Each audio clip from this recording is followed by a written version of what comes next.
Good morning seventh class. आज हम जो करने वाले हैं रेस्पिरेशन चैप्टर नंबर 10।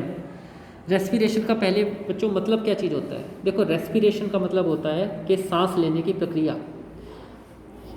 अब वैसे मोटे तौर के ऊपर तो मतलब हो गया ये कि सांस लेने की प्रक्रिया, परंतु रेस्पिरेशन का एक्चुअल मतलब होता है ब्रेक डाउन।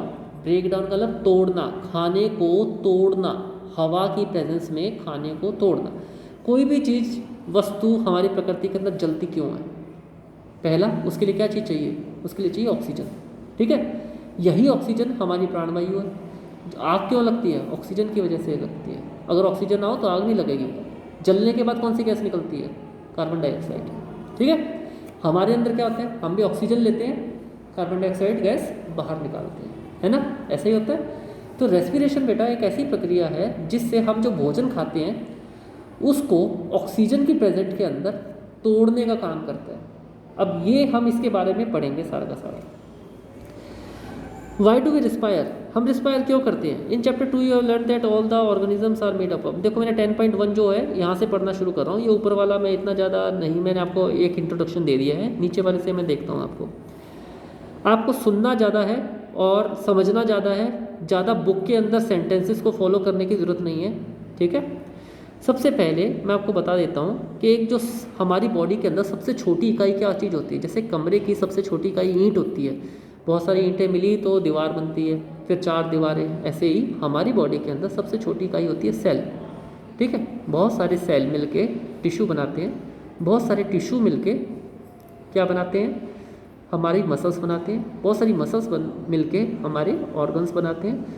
बहुत सारे ऑर्गन मिलके हमारे ऑर्गन सिस्टम बनाते हैं।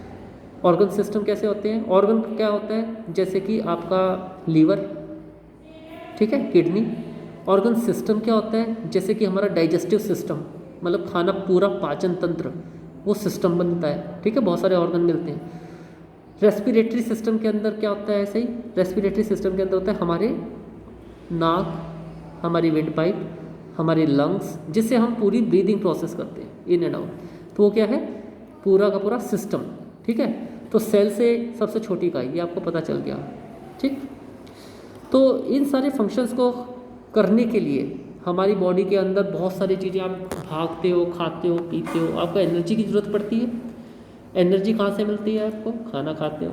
अब खाना खाने से एनर्जी नहीं मिलती, उस खाने को ब्रेक डाउन करना पड़ता है शरीर के अंदर। वो कैसे ब्रेक डाउन होता है? वो होता है आपका ऑक्सीजन की प्रेजेंस में। ठीक है, ऑक्सीजन की प्रेजेंस के अंदर। ये ऑक्सीजन कहाँ से मिलेगी? ये आपको रेस्पिरेशन यानी कि ब्रीदिंग प्रोसेस के थ्रू मिलती है। ओके, यहाँ तक क्लियर है सबको? अब हम आगे चलते हैं। अभी हम आते हैं बेटा,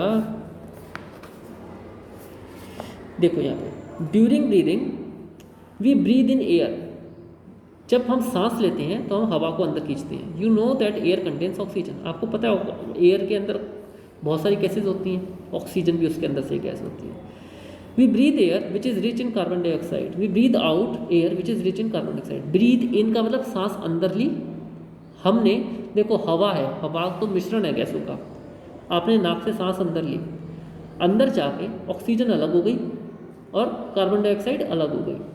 ऑक्सीजन हमारा ब्लड हमारे लंग्स से सारे शरीर में लेके चला जाता है, और ये जो बची हुई कार्बन डाइऑक्साइड है ये सारी की सारी सारे बॉडी पार्ट से इकट्ठा करके, सेल्स से इकट्ठा करके हमारे लंग्स तक वापस ले आता है।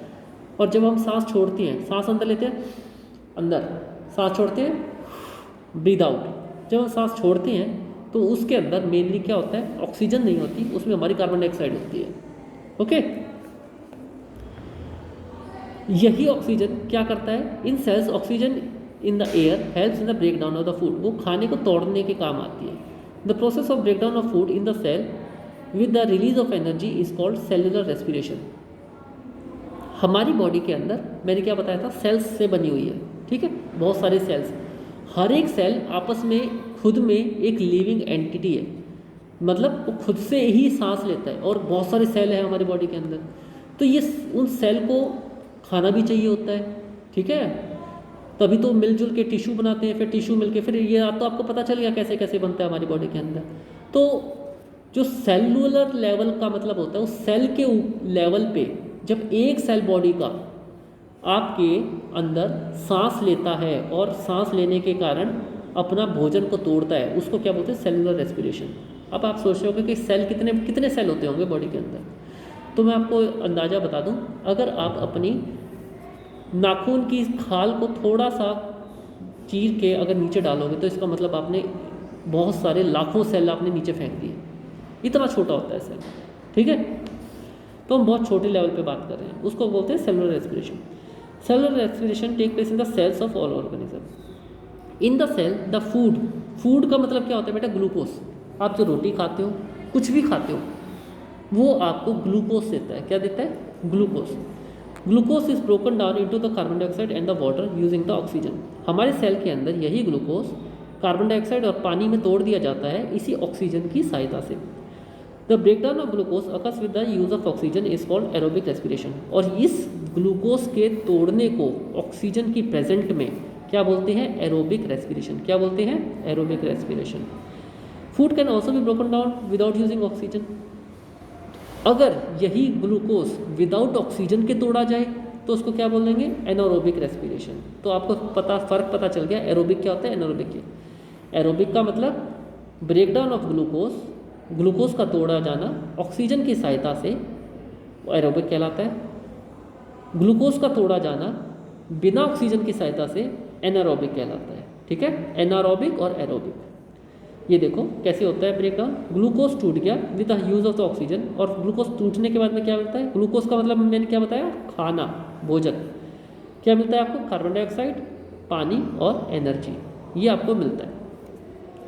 You should note that there are some organism such as yeast that can survive in the absence of the air. क्या सभी जीव जंतुओं को हवा की ज़रूरत होती है? नहीं, ऐसे बहुत सारे जीव जंतु होते हैं जिनको हवा की ज़रूरत भी नहीं होती है। जैसे कि ईस्ट क्या होता है? माइक्रो ऑर्गेनिज्म है, एक ही सेल से बना हुआ है, दिखाई नहीं देता, नंगी आंखों से दिखाई नहीं देता, बहुत छोटा होता है। कोरोना वायरस फैला हुआ है आजकल, कोरोना क्या है? वायरस। ये भी क्या है? माइक्रो ऑर्गेनिज्म, दिखाई नहीं देता, ठीक है, परंतु काम बड़े बड़े कर जाते हैं, है ना, पता है ना आपको। They are called anaerobes. तो जो भी ऑक्सीजन या फिर हवा की एब्सेंस के अंदर अपना सांस लेते हैं उनको क्या बोलते हैं? एनारोब्स। क्या बोलते हैं? एनारोब्स। वो कैसे एनर्जी ऑब्टेन करते हैं? They get energy through anaerobic respiration. उनके अंदर कौन सा होता है? एनारोबिक रेस्पिरेशन, मतलब कि breakdown of food in absence of oxygen is called anaerobic respiration. ये कैसे होता है? Glucose without the use of oxygen, मतलब ऑक्सीजन का यूज़ नहीं हो रहा, और किस में तोड़ दिया फिर वे? अल्कोहल के अंदर, कार्बन डाइऑक्साइड के अंदर और एनर्जी के अंदर। ये अल्कोहल क्या चीज़ होती है? अब आप बोलते हैं कि अल्कोहल तो शराब होती है ना, अल्कोहल। लेकिन ये शराब क्या चीज़ होती है? ये शराब भी ऐसी बनती है, एनारोबिक रेस्पिरेशन से ही बनती है ये। आप कभी अगर जैसे जूट हो गई, बार्ली हो गया, गेहूँ हो गया, गन्ना हो गया, इनके रस को बड़े बड़े कंटेनर्स के अंदर स्टोर कर दिया जाता है और उसके अंदर ईस्ट को पनपने दिया जाता है, गलने सड़ने दिया जाता है। जब गलता सड़ता है तो उसके अंदर ईस्ट पैदा हो जाता है, यही माइक्रो ऑर्गेनिज्म जिसकी हम बात कर रहे हैं। ये हवा की एब्सेंस में विदाउट ऑक्सीजन के उसको कन्वर्ट कर देता है किसके अंदर? उस रस को कन्वर्ट कर देता है अल्कोहल के अंदर। और कौन सी गैस निकलती है? कार्बन डाइऑक्साइड, और एनर्जी यूज़ हो जाती है उसके अंदर, ठीक है। ऐसे बनता है शराब। ये देखो ईस्ट के बारे में है। Yeast are single celled organism they respire anaerobically and during this process yield alcohol. Yield का मतलब होता है पैदा करना। They are therefore used to make wine and beer. और वाइन, बियर, अल्कोहल, जितनी भी ये जो शराब के ठेकों पे मिलती है, ये सारी की सारी ऐसे ही मिलती है। तो सड़ा गला जूस एक्चुअल के अंदर शराब कहलाता है। आगे समझ में कैसे बनती है ये? और कौन बनाता है इसको? ईस्ट बनाता है। कौन बनाता है? ईस्ट। और ईस्ट क्या है? एक माइक्रो ऑर्गेनिज्म है, एक सिंगल सेल से बना हुआ। और सेल कितना बड़ा होता है आपको पता ही लग गया, छोटा सा होता है, ठीक है। अब ये देखो आप, ये लड़का भाग रहा है। अब हमारी बॉडी के अंदर भी ऐसा विदाउट ऑक्सीजन के कोई चीज़ होती है? हमारी बॉडी के अंदर बहुत सारे सेल्स हैं, है ना। कुछ सेल्स ऑक्सीजन को यूज़ करके ब्रेक डाउन करते हैं खाने को, ठीक है। लेकिन कुछ सेल्स ऐसे भी हैं जैसे कि हमारे मसल्स के अंदर, जो कि बिना ऑक्सीजन के रेस्पिरेशन कर लेते हैं। रेस्पिरेशन का मतलब दोबारा बता रहा हूँ, ब्रेक डाउन ऑफ ग्लूकोज। ठीक। और muscle cells can also respire anaerobically. Muscle cell मतलब उदाहरण के लिए अगर मैं आपको स्कूल के अंदर कभी मान लो ऐसे पनिशमेंट मिलती है कि भाई आपको फ्रॉग जंप करनी है, ठीक है, या फिर आपको कुछ ऐसी सज़ा मिली है जिसके अंदर आपके पैरों की बैंड बज गई, तो अगले दिन क्या होता है, स्कूल नहीं आते ना। कैसे? क्योंकि आपके पैरों में अगले दिन दर्द होना शुरू हो जाता है। क्यों? क्योंकि आपकी जो पैरों की जो मसल्स होती हैं उसके अंदर भी जो सेल्स होते हैं वो भी एनोरोबिकली रेस्पिरेशन करते हैं। एनोरोबिक का मतलब विदाउट यूजिंग ऑक्सीजन। और इस प्रक्रिया के अंदर वे अल्कोहल नहीं बनाते हैं, वे बनाते हैं लैक्टिक एसिड। क्या बनाते हैं? Lactic acid. वो लैक्टिक एसिड परेशान करता है हमारे को, वो लैक्टिक एसिड दुखता है, ठीक है, मसल्स के अंदर। इससे आपको लगता है सोर हो जाना कि भाई पैर चले ही नहीं जा रहे, बिल्कुल पैर की हड्डियाँ टूट गई। वो हड्डियाँ नहीं टूटती हैं, वो एक्चुअली मसल्स के अंदर आपके लैक्टिक एसिड बन जाता है। ओके, तो हमारे शरीर में भी इन the absence of oxygen respiration होता है, एनोरोबिक होता है, ठीक है। अब हम सीधा आ जाते हैं बेटा इसके ऊपर, ब्रीदिंग के ऊपर। अब ब्रीदिंग का मतलब क्या होता है? सांस लेना। हम सांस कैसे लेते हैं?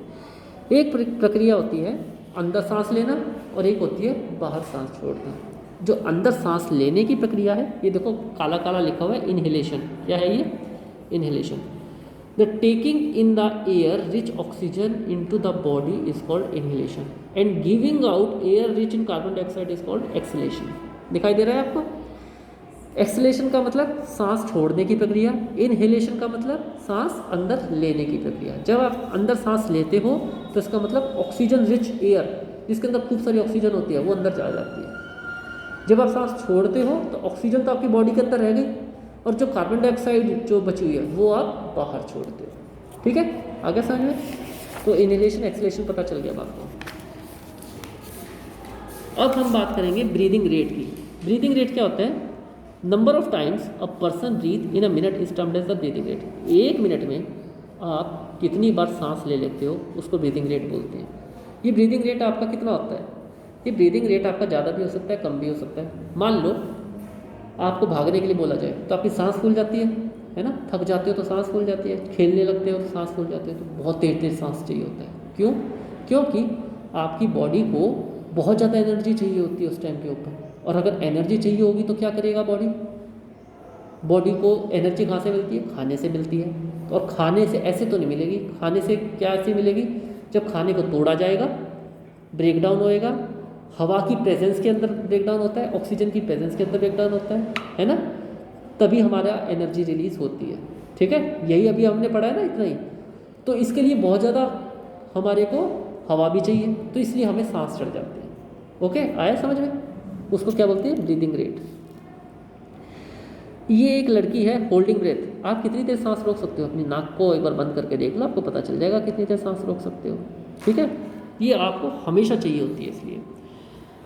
अब ये कुछ एक्टिविटीज़ वगैरह हैं, इसके बारे में हम नहीं करेंगे, हम आगे चलते हैं। हम करते हैं हाउ डू वी ब्रीथ। हम सांस लेते ही कैसे, इस प्रक्रिया को समझते हैं। ये पेज नंबर आ गया हम 111 के ऊपर, समझ रहे हो? Page number 111 10.3। ठीक, let us now learn about the mechanism of breathing. Normally we take in air through our nostrils. Nostrils क्या होते हैं? नथुने। आप अपने नाकों के नथुनों से सांस अंदर लेते हो, है ना? When we inhale air, it passes through our nostrils into the nasal cavity. यहाँ से ये नथुने आपके कहाँ, नाक के यहाँ पे खुलते हैं ना, गले के अंदर दो छेद होते हैं, इनको बोलते हैं क्या? Nasal cavity. क्या बोलते हैं? Nasal cavity. कैविटी का मतलब छेद, ठीक है, space. From the nasal cavity the air reaches our lungs. यहाँ से हमारी एक विंड पाइप है। ये जो आपका गला है इसमें दो पाइप है, एक है फूड पाइप, एक है विंड पाइप। ठीक है, जो हवा वाली पाइप है वो सीधा हमारे लंग्स तक गई हुई है। लंग्स मतलब फेफड़े। फेफड़े का है यहाँ पे, ठीक, दो है। Lungs are present in the chest cavity. ये ऊपर वाला जो हिस्सा होता है, ये जिसके अंदर आपको हार्ड हार्ड दिखाई दे रहा है, तो ये बोलते हैं चेस्ट कैविटी। ये बहुत ही डेलिकेट पोर्शन है आपका। डेलिकेट मतलब बहुत ही नाजुक। इसके अंदर हड्डियाँ है ना, जिसको रिब केज बोलते हैं। क्या बोलते हैं? Rib cage. ठीक है, ये सारी की सारी हड्डियाँ एक केज, पिंजरे की तरह बनाती हैं। इस पिंजरे के अंदर हमारे एक जोड़ी तो लंग्स मतलब फेफड़े, और हमारा हृदय लेफ्ट हैंड साइड के अंदर की साइड में, ये प्रोटेक्टेड रहता है। Okay, this cavity is surrounded by the ribs on the side, a large muscular sheet called diaphragm. और ये जो पूरा का पूरा है, जो हमारा सांस लेता है ऊपर नीचे होता है, इसको बोलते हैं क्या? डायफ्राम। एक तरह से शीट है ये, ठीक है, क्या बोलते हैं इसको? Diaphragm. Okay, the floor of the chest cavity, breathing involves the movement of the diaphragm and the rib cage. और जब हम सांस लेते हैं तो आप महसूस भी करेंगे पूरा डायफ्राम और हमारा ये पूरा रिब केज ये ऊपर नीचे होता है, है ना? आपको आराम से पता चल जाएगा, ये महसूस होता है, सभी के अंदर होता है। तो ड्यूरिंग इनहेलेशन का मतलब क्या बताया था हमने? इनटेक ऑफ ऑक्सीजन, अंदर लेना। The ribs move up and outward and diaphragm moves down. जब हम अंदर हवा खींचते हैं, खींच के देखो, अंदर जब हम हवा खींचते हैं तो हमारी जो रिब्स हैं वे तो ऊपर की तरफ में आ जाती हैं। रिब्स मतलब वो हड्डियों का जो ढांचा है, और जो हमारा डायफ्राम्स है, ये हमारा डायफ्राम वाला सिस्टम है, ये अंदर की तरफ में चला जाता है ना? ऐसे ही होता है। इस प्रक्रिया के अंदर हम अपनी सांस अंदर खींचते हैं। The movement increases space in our chest cavity and air rushes into the lungs. इससे क्या होता है, जब हम ऐसे करते हैं तो हमारी चेस्ट कैविटी के अंदर जो लंग्स है उसके अंदर ऑक्सीजन घुस जाती है। ओके, और ये ऑक्सीजन फिर वहाँ पे क्या है, दिल से बहुत सारी धमनियाँ आई हुई हैं जो कि लंग से जुड़ी हुई हैं, वो उस ऑक्सीजन को लेती हैं, दिल तक लेके आती हैं, और दिल उसको पूरी बॉडी के अंदर ब्लड के थ्रू सर्कुलेट कर देता है। Okay, the lungs get filled with the air during exhalation. अब होते हैं एक्सलेशन। इनहेलेशन तो पढ़ लिया हमने। इनहेलेशन में क्या हुआ बेटा? इनहेलेशन के अंदर हमारी रिबकेज बाहर आया, डायफ्राम हमारा अंदर गया, जिससे यहाँ पे स्पेस बन गया अंदर की साइड में, और हमारे लंग्स के अंदर सारी ऑक्सीजन घुल गई। ठीक है, एक्सलेशन, सांस को छोड़ना। उसके अंदर क्या हो गया? रिबकेज अंदर गया, डायफ्राम बाहर आया, और प्रेशर के साथ में हमारी सारी सांस बाहर चली गई। आ गया समझ में? This reduces the size of the chest cavity and air is pushed out of the lungs. These movement in our body can be felt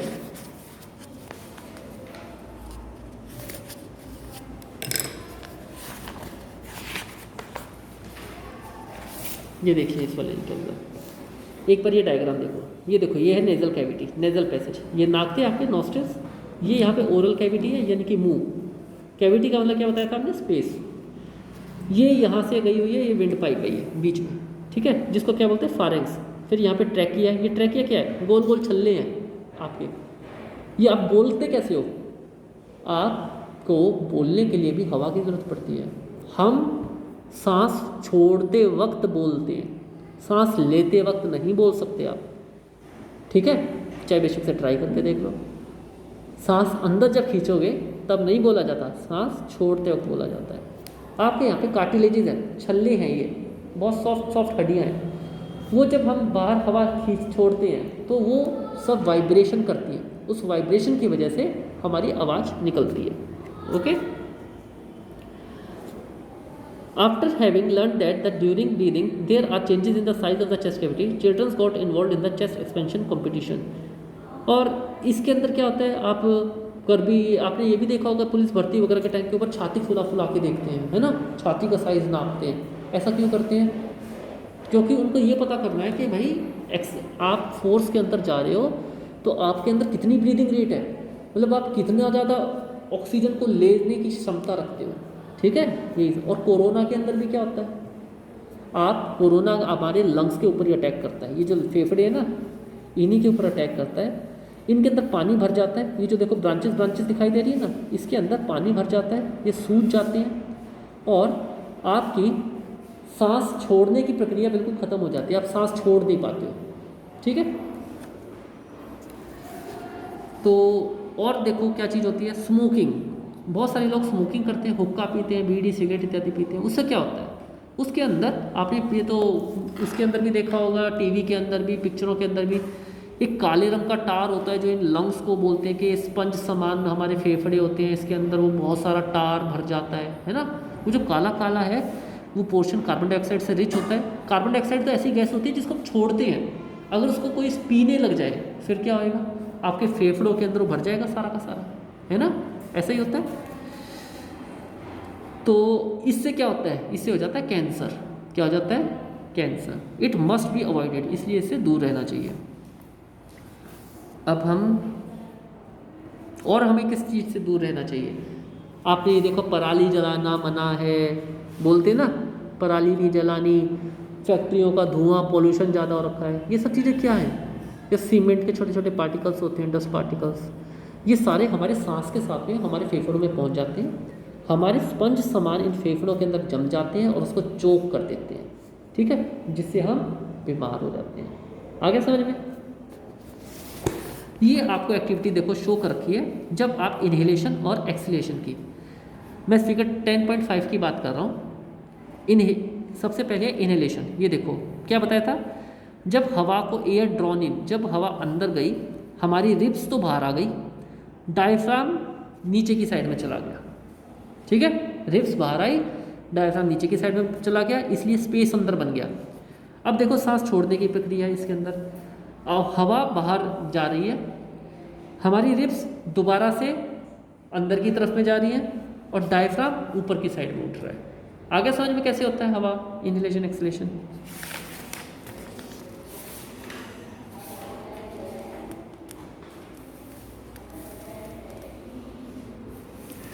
अब हमें देखना है कि हम जब ये हवा लेते हैं उसके अंदर कितनी ऑक्सीजन होती है और कितनी क्या चीज़ होती है। ये ब्लू वाला बॉक्स देखो, पेज नंबर 115 पे आ जाओ। 115 के ऊपर ये ब्लू वाला बॉक्स देख रहे हो, ये लिखा है the percentage of oxygen and carbon dioxide in inhaled and exhaled air. Inhaled, जब आप इनहेलेशन प्रोसेस करते हो तो उसके अंदर 21% ऑफ जो है ऑक्सीजन लंग्स के अंदर चली जाती है और 0.04% थोड़ी सी कार्बन डाइऑक्साइड भी इसके साथ में मिक्स होती है। लेकिन जब आप सांस छोड़ते हो एक्सहेल्ड एयर, उसके अंदर क्या होती है, 4.5% के आसपास तो कार्बन डाइऑक्साइड और 16.4 के आसपास में ऑक्सीजन होती है। अब पता लग गया आपको, ऑक्सीजन अंदर चली गई और कार्बन डाइऑक्साइड बाहर रह गई, ठीक। हमने मनुष्य के अंदर पढ़ लिया बेटा रेस्पिरेशन, ठीक है। अब आपको पता चल गया आप सांस कैसे लेते हो, क्या होता है आपकी सांसों में, है ना, पता चल गया ना। तो अब हम पढ़ते हैं अगला वाला topic, breathing in other animals. भाई आदमी इंसान के अंदर तो पता चल गया, ये कॉकरोचेस वगैरह के अंदर कैसे होता है, ये भी तो सांस लेते हैं बेटा, है ना, लेते हैं, इनके अंदर क्या होता है। अच्छा, ऐसी आपने देखा होगा कि पौधों के अंदर भी बहुत सारे भी रहते हैं, वो सॉरी जो जानवर वगैरह पानी के अंदर रहते हैं वो कैसे लेते हैं, उनके पास में लंग्स नहीं होते, उनके पास क्या होते हैं, गिल्स। क्या होते हैं, गिल्स। गिल्स जैसे हमारे पास फेफड़े, ऐसे ही मछलियों के पास में होते हैं गिल्स। मेंढक के पास गिल्स और फेफड़े दोनों होते हैं। ये क्या करते हैं, ये पानी के अंदर जो ऑक्सीजन घुली हुई है ना उसको ले लेते हैं। इनके गिल्स स्पेशलाइज्ड होते हैं, जैसे आप सांस लेते हो ना ऐसे ही ये भी पानी में सांस लेते हैं, परंतु ये पानी में घुली हुई ऑक्सीजन को ले लेते हैं।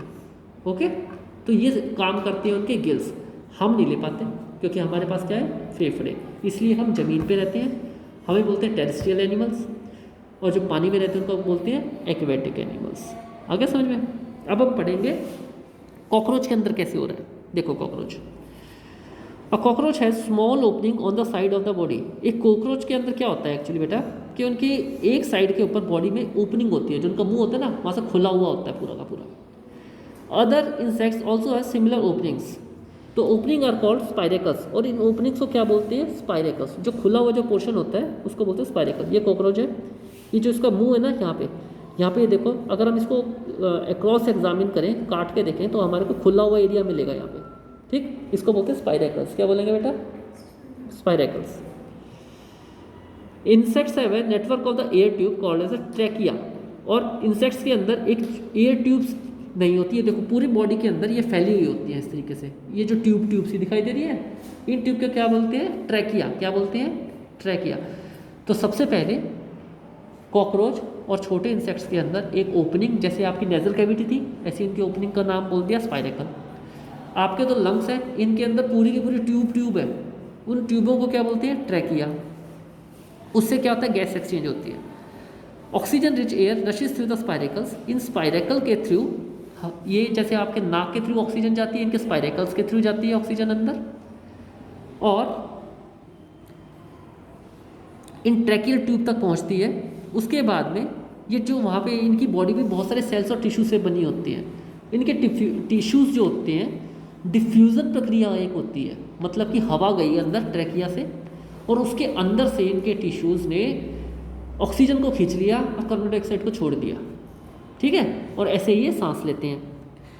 Similarly carbon dioxide from the cells goes into the trachea tubes and move out of the spiracles. The air tubes और trachea are found only the insects and not in other groups of. ये सिर्फ insects के अंदर, ये जो कीड़े मकोड़े होते हैं ना, ये सिर्फ इन्हीं के अंदर मिलता है। अब आ गया कीड़े मकोड़े कैसे, चींटी कीड़े मकोड़े कैसे सांस लेते हैं, पता लग गया आपको। इंसानों का पता चल गया आपको, एक्वेटिक एनिमल्स का पता चल गया, एक्वेटिक मतलब पानी में रहने वाले, गिल्स होते हैं उनके अंदर। आपको कीड़े मकोड़ों का पता चल गया। अब जरा बात कर लें, कुछ ऐसे जानवर भी होते हैं जो कि धरती के अंदर रहते हैं, जैसे कि अर्थवॉर्म। आप उसके बारे में बोलोगे भाई ये तो ना तो हवा में रहता है या पानी, तो ज़मीन के अंदर रहता है, ये कैसे करता है? इनके लिए क्या होता है, अर्थवॉर्म के कैसे ब्रीद आउट करता है, वो उसकी स्किन के साथ में ब्रीद आउट करता है। आपने अर्थवॉर्म देखा हो, चिपचिपा होता है बिल्कुल, है ना, पानी पानी सा लगा होता है उसके सारे शरीर के ऊपर। उसकी स्किन के अंदर एक तरह का फ्लूइड होता है बेटा, वो क्या करता है, वो the skin of an earthworm feels moist and slimy in touching, gases can easily pass through them. वो क्यों होता है? क्योंकि उससे हवा के पार्टिकल उस पर चिपक जाते हैं और वो उसके थ्रू सांस लेता है, उस चिपचिपे पदार्थ के थ्रू, ठीक है। दो frogs have a pair of lungs like human beings, they can also breathe through their skin which is moist and slippery. मेंढक के पास में लंग्स भी होते हैं और मेंढक पानी के अंदर भी सांस ले लेते हैं, ठीक है। ये मेंढकों की एक स्पेशल चीज़ होती है। अब हम ब्रीदिंग अंडर वाटर, ये देखो अब मछली का अब हम केस पढ़ रहे हैं, तो आपने अर्थवॉर्म का भी पढ़ लिया, ठीक है। ब्रीदिंग अंडर वाटर का मतलब पानी के अंदर। मैंने बताया था ये मछली है, जैसे हमारे लंग्स होते हैं ऐसे ही मछली के क्या होते हैं, गिल्स होते हैं। गिल्स कैसे करते हैं? Gills are projections of the skins. आपने देखा होगा मछली के शरीर के ऐसे बाहर निकले हुए होते हैं उसके साइड से, ऐसे बिल्कुल साइड से ना। तो क्या है, इसके अंदर से पानी अंदर जाता है, पानी में घुली हुई ऑक्सीजन को वे अंदर ले लेते हैं और इनकी बॉडी ऐसे रेस्पिरेशन करती है। गिल्स आर प्रोजेक्शन का मतलब होता है बेटा निकले हुए। You may wonder how gills help in breathing. Gills are well supplied with the blood vessels. इन गिल्स के अंदर खून की पूरी बहुत अच्छे से सप्लाई होती है। पानी इनके अंदर घुसा, पानी के अंदर तो रहती है मछली, इनके अंदर पानी अंदर ले लेती है और उस पानी के अंदर से ऑक्सीजन एब्जॉर्ब कर लेती है। वो इनके ब्लड सप्लाई नसें इनकी उस लग्स के अंदर से गिल्स के अंदर ही कनेक्टेड होती है। ब्लड ने वो ऑक्सीजन ले ली और सारी बॉडी के अंदर घुमा दी, ठीक है। तो ऐसे मछलियाँ सांस लेती हैं। अब पता चल गया आपको मछलियाँ कैसे सांस लेती हैं। अब जरा हम बात कर लेते हैं प्लांट्स की। प्लांट्स कैसे लेते हैं भाई? एक्चुअल के अंदर बेटा इस प्रकृति के अंदर जो भी कुछ कर रहे हैं प्लांट्स ही कर रहे हैं। हम ऑक्सीजन अंदर लेते हैं, कार्बन डाइऑक्साइड बाहर छोड़ते हैं। पौधे कार्बन डाइऑक्साइड तो अंदर लेते हैं और ऑक्सीजन बाहर छोड़ते हैं।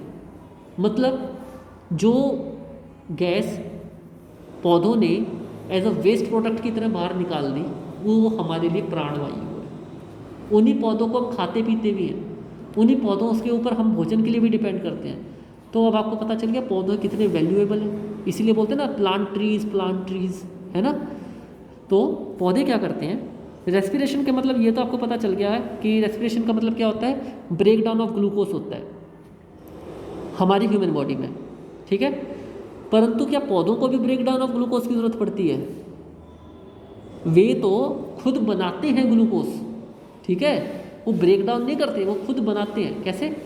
इनके अंदर एक प्रक्रिया होती है फोटोसिंथेसिस प्रकाश संश्लेषण, जिसके अंदर वे सूरज की गर्मी, हवा से ले लिया उन्होंने कार्बन डाइऑक्साइड, ज़मीन से ले लिया उन्होंने मिनरल्स और पानी, और पत्तों के अंदर उनके होता है क्लोरोफिल, एक हरे रंग का पदार्थ, जिसकी सहायता से वे अपना भोजन बनाते हैं। उस भोजन बनाने की प्रक्रिया के अंदर ये कार्बन डाइऑक्साइड गैस को तो ले लेते हैं और ऑक्सीजन गैस को छोड़ देते हैं, ठीक है। इससे हमारी प्रकृति के अंदर ऑक्सीजन गैस मेंटेन रहती है, ठीक है। ये ही आपको इस चीज़ के अंदर दे रखा है। अब ये देखो यहाँ पे क्या है, अब ये यहाँ तक तो हमने पढ़ लिया कि कैसे करते हैं, लेकिन ये फिर ज़मीन से कैसे पानी इत्यादि ये सब कैसे लेते हैं। ये एक आपको सॉइल के पार्टिकल्स दे रखे हैं, ठीक है।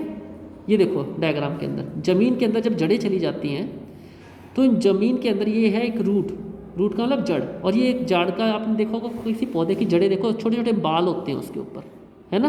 किसी भी पौधे को उखाड़ के देखो, वो ज़मीन के पार्टिकल्स के बीच बीच में से चले जाते हैं और वहाँ से सक्शन के थ्रू पानी और मिनरल्स को एब्जॉर्ब कर लेते हैं, ठीक है।